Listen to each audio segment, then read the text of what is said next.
जीने की ख्वाहिश में ये तू क्या क्या कर रहा है, इतना तो जीना भी नहीं है जितना हर रोज हर पल मर रहा है। तो अगर आप एक ऐसे व्यक्ति हैं जो अपनी जिंदगी को सम्मान और स्वाभिमान से जीने में यकीन करता है, पर हाल फिलहाल लाइफ में इतने चैलेंजेस हैं कि आपको समझ नहीं आ रहा है कि शुरुआत कहाँ से की जाए, तो ये वीडियो आपके लिए है। अगर आप इन 3 बातों को फॉलो करेंगे तो गारंटीड इस 2025 में जीत आपकी निश्चित है। और ये बात कॉन्फिडेंस से इस आधार पे कह पा रही हूँ क्योंकि ये मेरा व्यक्तिगत अनुभव है। सबसे पहले हम जो मोस्ट इंपॉर्टेंट पॉइंट है उसे समझेंगे। आप अगर बीते साल में किसी ऐसे स्पीकर को सुन के बैठे हैं जो ये कहता है कि जो स्टेज पे उछल कूद मचाते हैं और जो कहते हैं कि कर लो दुनिया मुट्ठी में और 2025 में आग लगा देंगे और ये साल आपका है, और आप उस जोश में भरे हुए हैं और आप सोच रहे हैं कि बस 2025 शुरू हो गया, मैं वर्कआउट करूंगा, मैं मेडिटेशन करूंगा, मैं बुक्स पढ़ूंगा, मैं अपनी डाइट्स पे भी सारा अच्छे से काम कर लूंगा, और आप उस दौड़ में हैं, तो थोड़ा सा स्लो डाउन होने की जरूरत है। क्योंकि ये जो जनवरी मंथ है वो दौड़ने का समय ही नहीं है।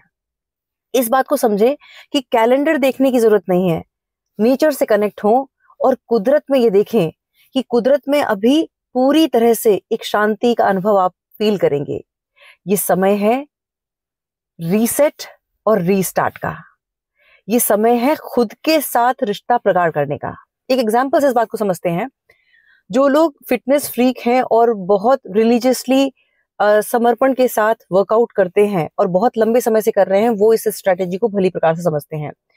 जो फिटनेस फील्ड है वो एक स्ट्रेटेजी के हिसाब से काम करता है। वो क्या करता है कि हर साल नए साल पर वो ऑफर्स निकालते हैं और वो 30% या फ्लैट 50% ऑफ कर देते हैं कि साल भर की आप मेंबरशिप ले लो और उसके बाद आप जिम ज्वाइन करो। तो जो यूथ होता है पूरे जोश में होता है और वो आते हैं फूं फा करके, और उन्हें भी पता होता है, इस फील्ड के लोगों को भली प्रकार से पता होता है कि ये जो जोश है वो 15 या 20 तारीख तक का है। 20 जनवरी के बाद कोई नहीं आएगा और उसमें भी उनका फायदा है, क्योंकि उन्हें ये पता है कि ये जो क्राउड है उसकी दोस्ती मन से हुई नहीं है, और बिना मन के आप मन को कितने दिन भगा लोगे, सोचने वाली बात है। तो कुदरत के हिसाब से हमें अलाइनमेंट में आना है और ये समय है अपने आप को रेस्टिंग दें, अच्छी नींद लें और जो नेचुरल फूड है उससे जुड़े। अगर आप इतने ब्लेस्ड हैं कि घर पे आपको माँ के हाथ का खाना मिल रहा है तो प्राथमिकता घर के खाने को दें। स्वादिष्ट और जो बिल्कुल क्लीन जो फूड है घर का वो खाना शुरू करें। ट्रेडिशनल फूड को चुनें। ये समय अभी है तिल बाजरा ये सब का बहुत अच्छा टाइम है, वो खाएं। अगर आप बाहर हैं और मजबूरी में आपको बाहर का खाना खाना पड़ता है तो भी आप रॉ प्रेफर करें, जैसे सैलेड आपने ले लिया। अपनी डाइट पे काम करें ये वाला समय जो है, और चिंता की बजाय चिंतन से जुड़े।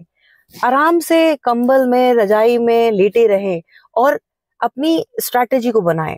आप सोचें कि अभी आपको क्या क्या बदलना है, वो कौन से पैटर्न्स हैं जो पिछले बहुत लंबे समय से मैं फॉलो कर रहा हूं और जिस वजह से मैं वो लूप में फंस गया हूं और आगे नहीं बढ़ पा रहा हूं। जब आपको वो क्लैरिटी होगी तब उसके बाद आपको ये समझ आएगा कि क्या छोड़ने की जरूरत है और क्या नया अडॉप्ट करने की जरूरत है, और फिर उसी पे काम करना है। अब यहाँ मैं आपको ये बताऊं दोस्तों, मुझे लाइफ में कोई क्लैरिटी नहीं थी कि करना क्या है, लेकिन सबसे पहला स्टेप यही था कि मैंने अपना रिश्ता खुद के साथ प्रगाढ़ किया और मुझे ये क्लैरिटी मिली कि सबसे पहले मुझे आर्ट ऑफ कम्युनिकेशन यानी संवाद की कला पे काम करना है।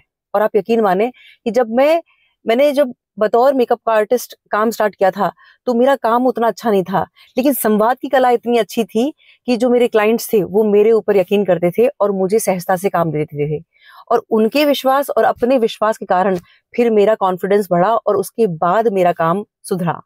तो यहाँ पहले अपने आप से दोस्ती करनी है और स्लो डाउन हो जाना है, कोई जल्दबाजी नहीं है। अब बात करते हैं दूसरे स्टेप की। दूसरा जो स्टेप है उसमें 2 चीजें हैं। आपके अभी वर्तमान समय की कौन सी समस्या है जहां आप अटके हुए हैं वो ध्यान रखनी है, और दूसरा आप कहाँ जाना चाहते हैं, क्या होना चाहते हैं वो। तो इन 2 चीजों पे आपको काम करना है। ये आपके 2 मेन गोल्स होने चाहिए। तो जो लोग इस सिचुएशन को ऑलरेडी फेस कर चुके हैं तो उन्होंने किस स्ट्रैटेजी को अपनाया, किन हैबिट्स को अपनाया, और उन्होंने मेंटली किन चीजों को अडॉप्ट किया जिससे उन्हें सफलता मिली। उनसे हेल्प लेनी है, और जहां हमें पहुंचना है तो उनसे भी हेल्प लेनी है कि भाई वो किस स्ट्रेटेजी पे काम कर रहे हैं। और आप यकीन माने, हर वो व्यक्ति जिसने अपना एक मुकाम हासिल कर लिया है, जब हम उससे हेल्प मांगते हैं तो उन्हें बहुत खुशी मिलती है। तो ऐसे लोगों को सुनना शुरू करें। और ये इसी पॉइंट में सबसे इंपॉर्टेंट है, ऐसे धर्म गुरुओं को सुने जिन्होंने जो आपको माइंड की क्लैरिटी दे, दिग्भ्रमित ना करें। अब इसमें मैं डाई हार्ट फैन हूँ प्रेमानंद जी महाराज की। प्रेमानंद जी महाराज से जब कोई आता है, सबसे अच्छी बात है उनका ना तो कोई झाड़ फूंक होती है, ना कोई उनकी पर्ची निकलती है। उनके यहाँ पर कोई दुखियारा जाता है और कहता है कि गुरुदेव आशीर्वाद दो, तो वही कहते हैं मैं खुद पीड़ित हूँ, मैं खुद अपने दुखों को भोग रहा हूँ, आप राधा रानी की शरण में जाएं। तो ऐसा धर्मगुरु जो आपको आपसे जोड़े, आपको डायरेक्ट परमात्मा से जोड़े, जिसका बीच में ऐसा कोई काम ना हो जो आपको दिग्भ्रमित करे, ऐसे संत को सुनना है, ऐसे दिव्य पुरुषों को सुनना है जो आपको माइंड में क्लैरिटी देगी और आपके भीतर जो ईश्वर है उससे आपका कनेक्शन बनेगा।